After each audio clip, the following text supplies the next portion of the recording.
In this episode of Pop Culture Weekly, I have Lee Cronin on to discuss Lee Cronin's The Mummy. Let's go! Welcome to Pop Culture Weekly with Kyle McMahon from iHeartRadio. Your pop culture news, views, reviews, and celebrity interviews on all the movies, TV, music, and pop culture you crave weekly. Here's Kyle McMahon.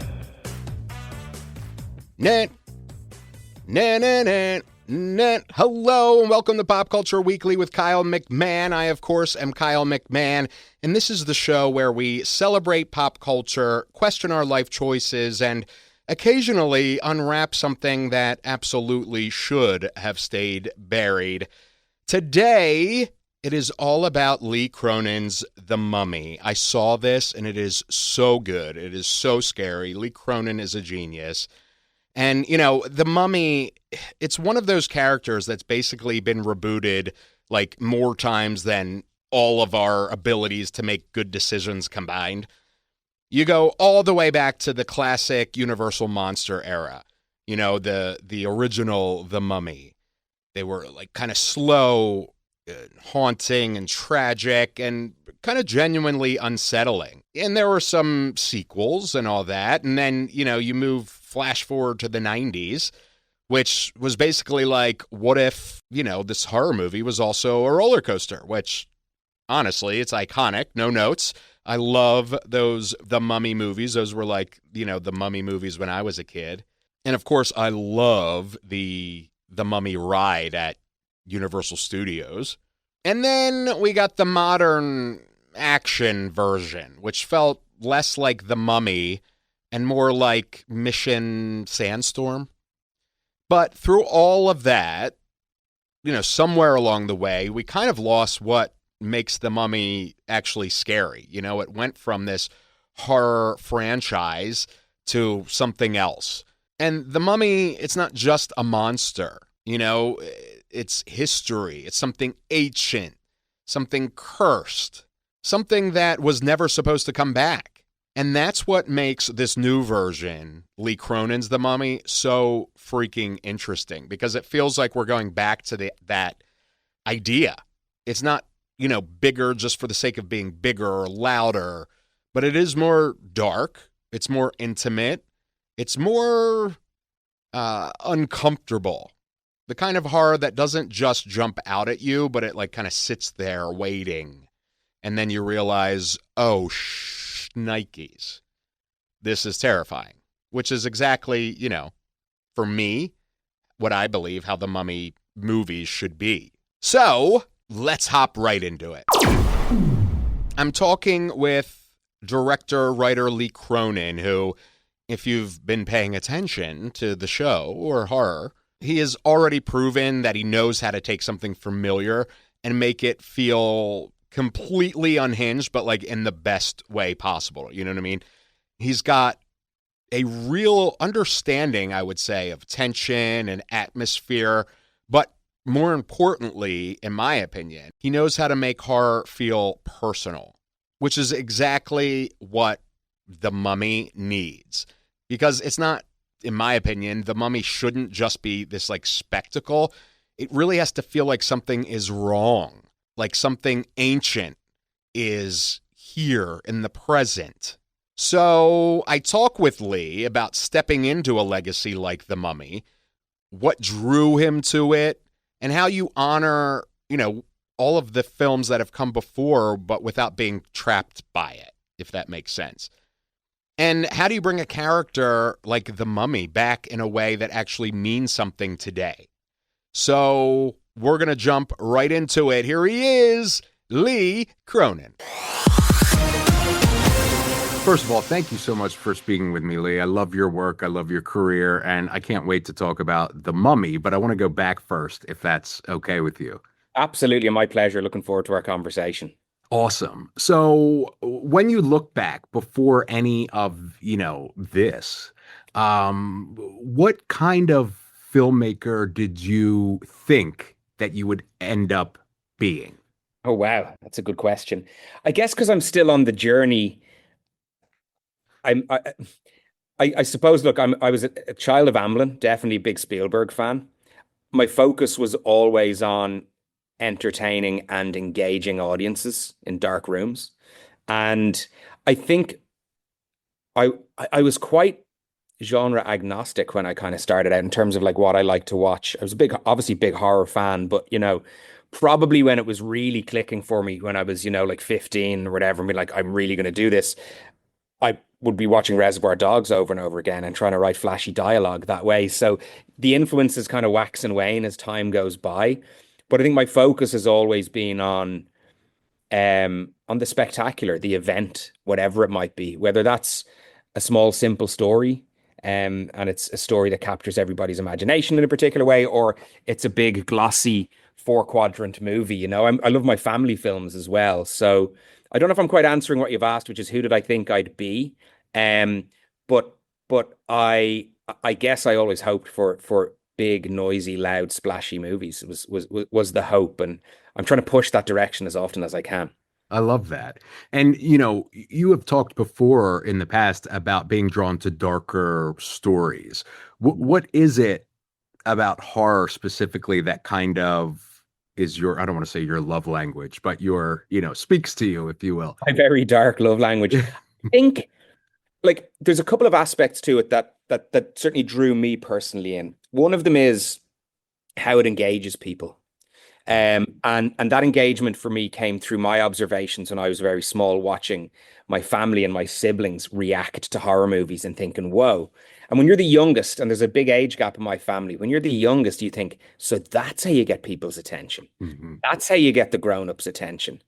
Um, and I would somewhat be the clown in my family. And, sometimes the clown can tell a dark joke or do a dark thing. So I was definitely drawn from that point of view of like this, if you want to tell a story and you want to move people in some way, like you can be moved emotionally, you can be moved physically. And horror kind of felt that felt a very appropriate way of communicating and kind of getting people's attention, because that's what it's all about. Even if you bring it all the way to now, it's like you've got to get people's attention so that they go to theaters. Yeah. And, one of the things that I think is interesting, I'm a huge horror buff, obviously. I mean, I love all film, but especially horror.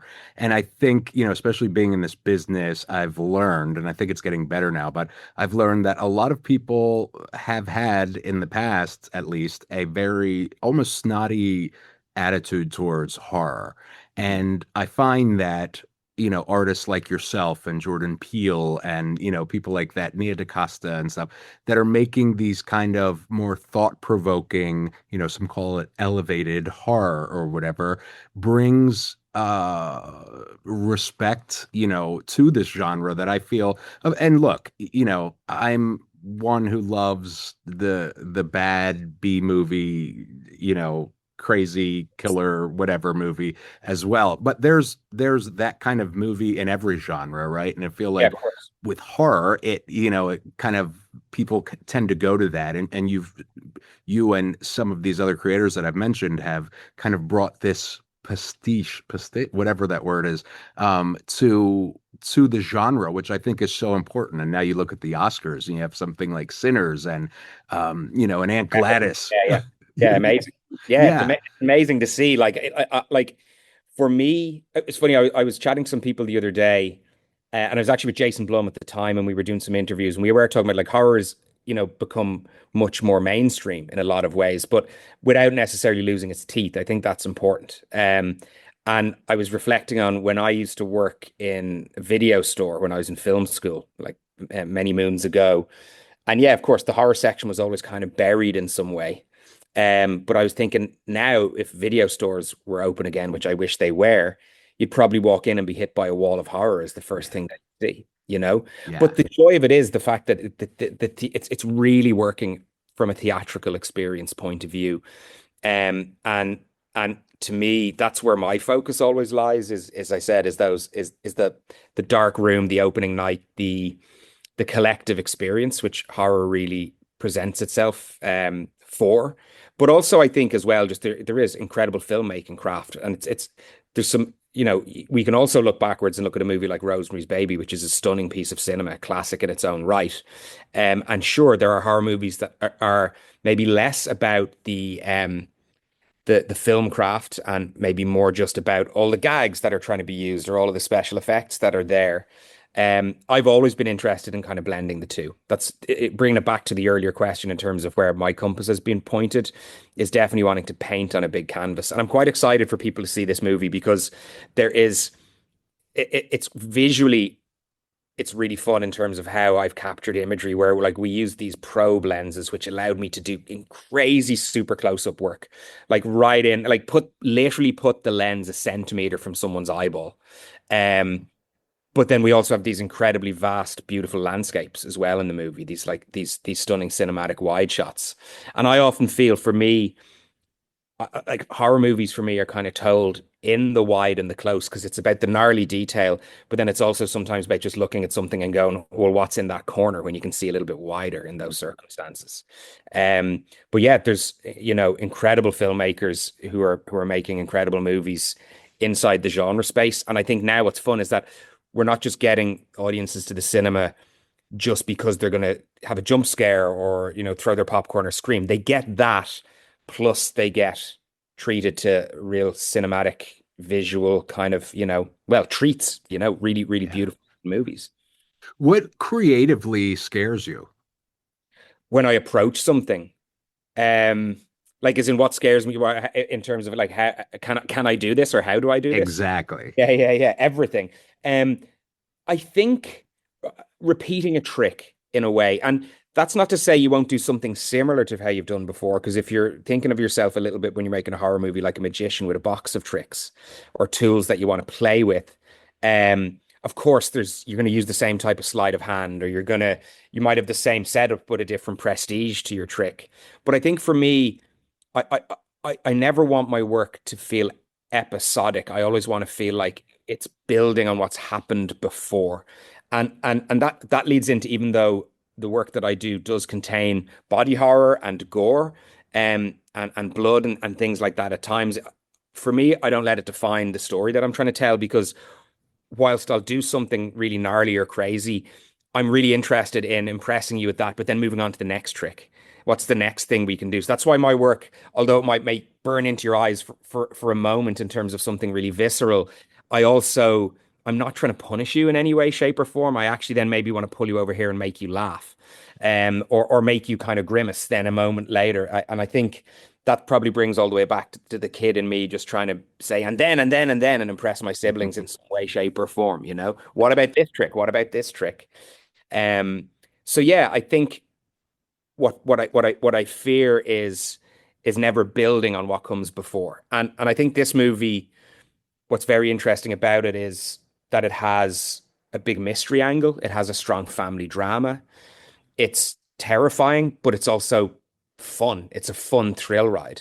Even just today, I went to approve the movie in 4DX, and I didn't realize how good this movie would be in 4DX because it is a thrill ride. It's fun, you know. And I think what I'm really excited for audience to experience as well is going on the ride, getting to know these characters, letting me pull you into a lot of dark corners and freak you out in certain ways and make you wonder and make you think and make you tense, and then strap in for the last 30, 40 minutes of the movie because you're going to be held by the throat all the way. All right, Lee. What I love about this is you can really feel the intention behind it. It's not just let's remake The Mummy. It's let's make The Mummy matter again. We're going to take a quick 60-second break to pay the bills. So when we come back, we're diving deeper into Lee Cronin's The Mummy, what makes this version different, and why it's, I think, the one that's going to stick with you. Don't go anywhere. See you in 60.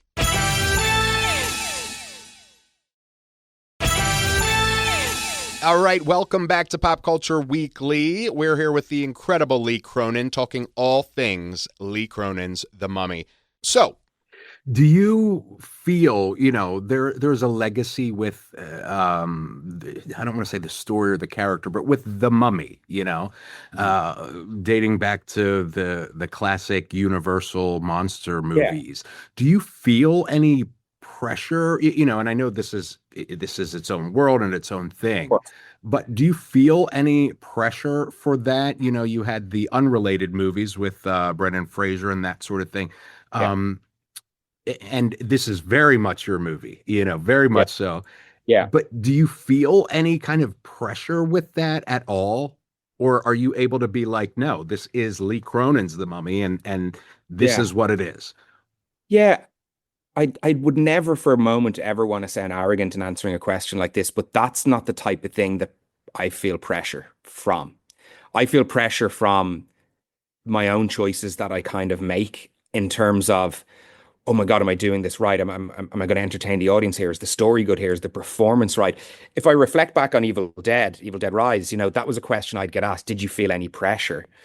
In making this and taking it on. And I was like, the actual only pressure I felt in relation to the fact that it was this existing title that everybody loves was being afforded the opportunity and not finding a story that I wanted to tell. So the pressure to say yes versus saying no. And thankfully I found a story I wanted to tell.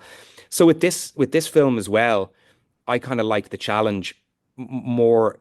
It's more how I take a challenge on than feel pressure was, oh my God, we could make the most terrifying mummy movie that's ever been made. And it very much felt like a challenge accepted thing for me. And whilst I've great reverence for the movies that went before, they're all super different. I'm as interested in the actual history and my interest as a kid in Egyptology as much as movies. I keep saying it, mummies were around long before we had cameras.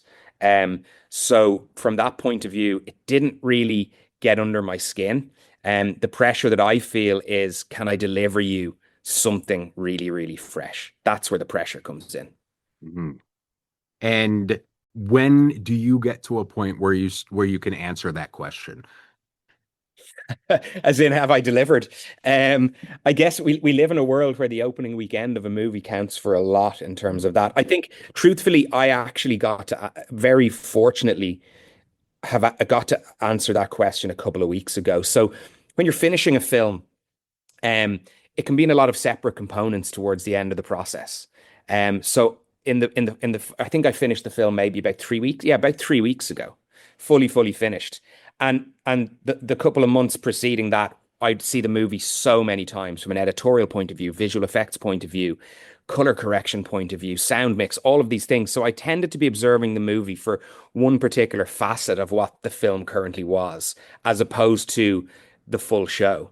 And strangely enough, because we were racing to get it finished, as is often the case, and you've got a release date, it wasn't until I went to approve the IMAX version of the movie that I actually saw my completed work in full ever, basically fully completed, no more changes. Because when I signed off the film, I would have been signing off. The last thing you do is with the sound mix, but I'm looking at low res picture and I walk away and it's like, okay, we're done. Because I looked at the picture yesterday and I was happy with it, but it didn't have the right sound on the movie at that point. I watched it in IMAX with some people that I really trust and care about. And I went in just being like, oh, I got to watch this again, like the 30th time in the last month or whatever.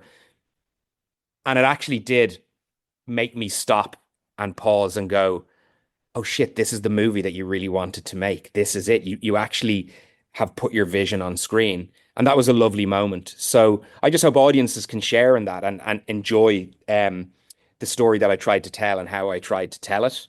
And I do know that people that like my work or even love my work um, will really enjoy the film. But beyond that, there's a lot to discover in terms of the mystery, the detective angle, and I said, and the kind of dark humor, the levity, and just the fun time at the movies. You look different when you come out of the film. I'll always try and promise that you'll be sweatier. Your neat hair won't be as nice as it was. Your collar button will be open. And that's what I'm trying to do is make sure that you spend your hard-earned money, go to the theater, and then you come out a little bit different. I love that so much, especially as a movie buff and as a fan of your work. And couldn't be better said. What do you think is the biggest misconception about this film right now?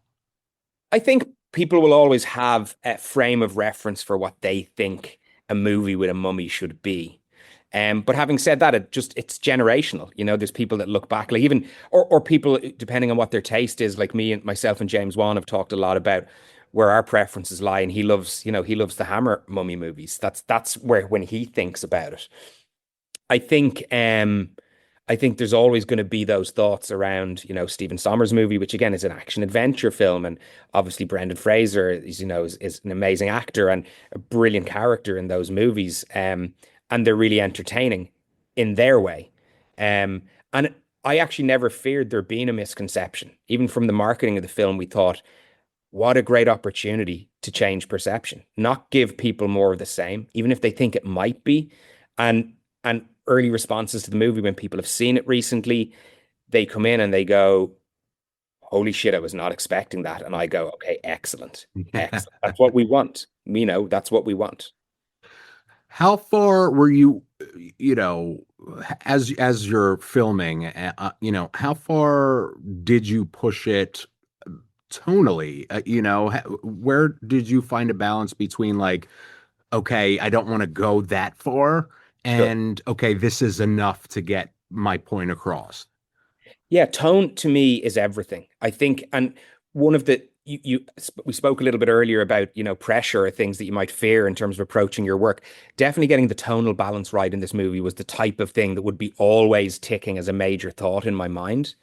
Because I was blending. I've described this movie as Seven meets Poltergeist, and they're not necessarily obvious bedfellows. But if you take the tension and some of the kind of the weird offbeat darkness of Seven and the detective angles, and then you bring in the heart and the hope and the missing kid aspect of Poltergeist, there actually is a crossover that you could create, which is at least what I was trying to do. I think tonally, like again, I never want to punish anybody with the stuff that I make. I want you to have a good time. And sometimes to have a good time, you have to be scared, in a crazy, like I'm really bad with roller coasters, but like if I go on one, I still have a good time because it's a terrifying experience, but it's something that's real and it's happened. So for me, I said, I'll stick the knife in, but I won't twist it endlessly. That's Mm. the thing. And that's always the little kind of test for me. And there are some strong emotional moments in this movie as well. And people do feel it. I think depending on how you like your horror films, I think with this movie, you can go in and you can experience terror. I think you can experience laughter and you can definitely be moved. Because at the heart of it all, there's a story about a family who've lost somebody that they care about. And then that person is returned. And then it's a very me thing to say, oh, it's about a family that the worst possible thing has already happened to. And now I'm going to make it worse for them. Yeah, I totally get what you're saying, and it makes context in the context of the conversation. But outside of that, that would sound horrible. uh, you actually answered one of the things I wanted to ask you. Is I truly believe that good film, no matter the genre, what it comes down to is what's under the surface. What is the story trying to say, trying to tell you, unwrapping the mummy, if you will. Um but I think you nailed it in regards to what it truly is about is that the family. Oh, totally. You can, and that's where it always starts as well for me, dude, because it's like if you don't have a story to tell about people that you can identify with, then everything is just a bunch of special effects, right? You don't identify with them. And I think what's interesting is there is a metaphorical power in this movie that as we're unwrapping the secrets, so is this family's emotions unraveling and the things they didn't talk about or the responsibilities they didn't want to own up to or the guilt that they feel in relation to the fact that their daughter went missing. And that was always really, really interesting to me, this idea that, and also the idea, and I actually love when we put the trailer online and people go, hell no, I'm not bringing her home. And I'm going, but you would, because if you've lost somebody you truly love, you would do anything to have them back, Yeah. whatever those, especially as some parents. And just because she doesn't look so good doesn't mean you're not going to try and make her better. And that to me, I think that's a really important thing when you make a horror movie is how you trap your characters. And sometimes you trap them with the phone lines are down. Sometimes you trap them with the bridge is broken or shining the snow, we can't escape. In this movie, the characters are actually trapped by their own guilt because they feel responsible for the fact that their daughter went missing. So whatever state she's returned in, the idea of being able to fix that guilt and plug the hole and plug the loss, they'll take a lot of pain. They'll take a lot on board. And all of that was where the development started before. Well, at the same time, I'm always obviously conjuring up, crazy set pieces and I have ideas that I want to explore. But getting the flow of that correct was really, really important to me. Mm. Do you, you know, looking back at your first film or even beyond or even before, The Hole in the Ground, which was Yeah. beautiful, uh, up until, right when you went to start shooting this, what have you taken through those earlier projects? What did you take into The Mummy, if anything? I think I I think one of the things that I found quite interesting was that I could start to trust. I always trust my instincts, but I could start to trust my instincts even further. Um, and what I mean by that is I'm extremely visually precise and detail focused. Um, and there's a lot of pre-design done. And so, say with something like the hole in the ground, I felt it necessary to storyboard or photograph every angle and make sure we were nearly following that Bible. With this movie, yeah, I did that too, and then I just threw it away, and it was there. It was with me in my DP. It allowed us to both get the the controlled, precise thing we planned for, but it actually allowed us to do some pretty fun experimentation. And I'd probably never experimented on set before, and you can only experiment so much because you got a schedule and a budget. But we did actually, in Evil Dead, there was a lot of times as well where we were inventive. But with this, like, I'll give you an example. There's a sequence in it where there's a pretty aggressive volley of headbutts, to put it mildly. And just as we were towards the end of the previous day and we were thinking about, we got this kind of like low angle and profile and then I was like, man, we need to be the headbutt. We just got to be the headbutt. And yeah, we rolled out one of our crazy probe lenses and we got our amazing grip on board and they built this rig where we could be the point of view of a headbutt that could get like as close as you could imagine to somebody's face as if it was actually going to hit. And in a weird way, in the past, perhaps I might have figured out that idea, but I would have figured out something else. But I went into places like that knowing we've a good plan, but I think there's a better plan. And it's trusting that even at the last moment, you can better the ideas that you've had before. And to me leads back to trusting your instinct. It can be pretty seat of the pants and terrifying also. I But imagine. but knowing that you can maybe crack it a bit further than you already have and trusting that that can work is probably so trusting myself and believing in better ideas even to the last moment. I love that. And what do you hope people take away? They're leaving the theater. What do you want them to say to themselves or to their friend or whatever? We need to watch this movie again. What the hell did I just experience? I think I'm always I think genuinely from a spectacle point of view, that is the answer. I want you to leave the cinema, as I said earlier on, and have to go to the bathroom and splash water on your face and fix your hair. You know what I mean? That for me is the kind of the physical, which I think is really important because my movies play very physically as well, and we've got incredible sound design. You feel every crunch, you feel every tear of skin. You get really dirty, you know what I mean, and you might need to like clean yourself up afterwards. But on an emotional level, no matter what I ever make, I always want people to also reflect on what the story is actually about. And for me, it's like, what would I do in that situation? How would I feel? Um, and it is a very interesting concept because, as I said, well, imagine you did lose someone very, very important to you and you brought them home. What happens when all the fanfare dies down about the discovery or the recovery and you just close the door and it's Tuesday? All of my stories are always, I come at them from that point of view. It's like it's really interesting. I'll give you like a really weird, bizarre anecdote, but it shows how my brain works. The Queen of England died when I was working on this movie, or had early days thoughts, and it was a missing kid story. But it was the same thing. I thought, okay, it's on the news, and all the sons and the princes, and everyone's arriving back at the palace. But when the gates close and the media goes away, does someone go like, "Will I put on the kettle?" You know what I Yeah. mean? Like, Yeah. oh shit, there's no toilet paper in the downstairs toilet. Like, there's all these everyday things. So in this movie, when we do bring Katie home, the family have to like bring her to her bedroom, put her to bed, try and remind her who she is, comb her hair, cut her nails, and I think by having all of those things, I hope when people leave the cinema, they'll look at it and reflect, like, what would I do in that situation? Because I think that gives you something to think about.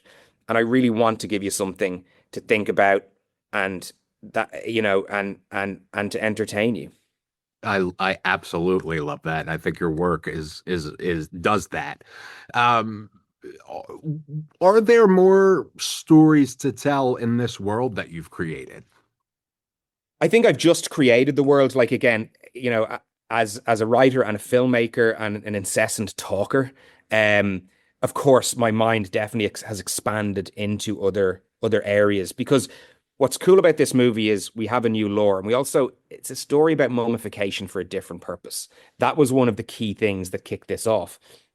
We always think about mummy stories and as the pharaoh, the king, the queen, the rich and the famous of the time. And then maybe they're pulled from their grave before they should have been, or they were cursed in some way, or they were brokenhearted. And one of the major pillars and the starting points of this movie for me was, what if there was a different reason for mummification? And then I went, well, what if that mummification was just to your friend or your loved one or the person around the corner? Why would that be? And then that's what led me into the plot. So we've got a very different lore there. And even though our story takes place in the now and 8 years earlier for part of the story as well, it's a story that's in the making for 3,000 years. So there's definitely plenty of places that we could go on that timeline. And within the world of our movie, this isn't the one and only mummy that could exist within our universe. But Right. I think the important thing, and I talk to this, you know, there's a lot of smart people that I get to work with that are a lot smarter than me that have built movie franchises. My wonderful colleagues over at New Line, and obviously with Jason Blum and James Wan. And it's like we're all here to let the audience decide. And if people love this movie and they want to know more of the world that's ticking around in my mind, I'm going to want to try and answer some more questions and bring you some more crazy fun times at the movies. Awesome. And as we wind up, this is kind of selfishly I'm asking this, but I'm a huge fan of physical format. 4K and I love that once the movie leaves the theater, I can go to my home theater and watch it and have it preserved with all these extras and commentary and all that. So I'm kind of selfishly asking if you have that in mind for The Mummy for physical later on. Yeah, of course, and I'm delighted to say so. And I've seen our amazing artwork for like Steelbook that we're going to release. Recorded my director's commentary, which is a really interesting one to do when you've just finished the movie because I'd no Right. time to decompress. So I feel like it's definitely a raw one. But yeah, look, I'm a big fan of that too. And obviously, previous movie Evil Dead Rise was released a number of different times on physical media. Arrow just did a really cool release of it as well. I just Um, picked it up. yeah, and I haven't actually got my hands on it yet. They have arrived at my office in Ireland, and I've been in the US endlessly recently. Um, but yeah, there will be, and I think it's always great to be able if you go to the theater and you see a movie that you love, then being able to own it is in a real way and know that it's the filmmaker's vision and it can't be changed or edited or watered down in any way. Um, but I want everybody to go see it in the cinema first. Absolutely. Absolutely. That's you and I think alike in that way that I want to go and see it on this big screen that I can never get at home. Yeah, Like I'm going to go see The Mummy. I didn't realize it was coming in 40X. So I'll be going and seeing it there too. yeah, And yeah. then the second it goes up for pre-order, I'll be pre-ordering my copy for I like that. posterity. I I, lo- love that. I love that, and yeah, and very thankfully the movie's available to see in a bunch of premium formats, which is cool as well. We've got IMAX and 4DX and ScreenX and Barco, and it's if you really love your night out at the movies and treat it in that way that you want it to be the highlight of your week and an event. That's what we said about creating ultimately was something that feels like you can't miss it in theaters, and I hope we've managed to achieve that. I don't think anybody will be saying otherwise. Finally, you are now at a point in your career that you are able to shape horror and conversations around horror. Where do you think that horror hasn't gone yet, if anywhere? I think it's not that it hasn't gone there. I think it's always really cyclical, and there's a lot of trends that chop and change and stuff. I think what I'm really enjoying at the moment and hope it continues is, and what audiences seem to want, which is great because it's always what I want, is horror plus.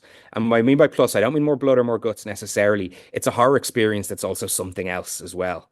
And so with this movie, as I said, it's absolutely a fun time horror film, but it's a great detective story and a great mystery as well. So you get a taste of that. So I'm more wondering where we can start to push horror, where we start to invade other genres. Like that's it. It's time for the land grab. You know what I mean? Like I've always wanted to make a really, really good romantic horror movie, like a really, and I've developed a couple of ideas that could both not necessarily be a rom-com, but could be like a strong romance story, but also a badass horror film at the same time. So I think the more we cross-pollinate and blend with genres, and it allows us to be kind of, all the horror filmmakers out there to be endlessly creative.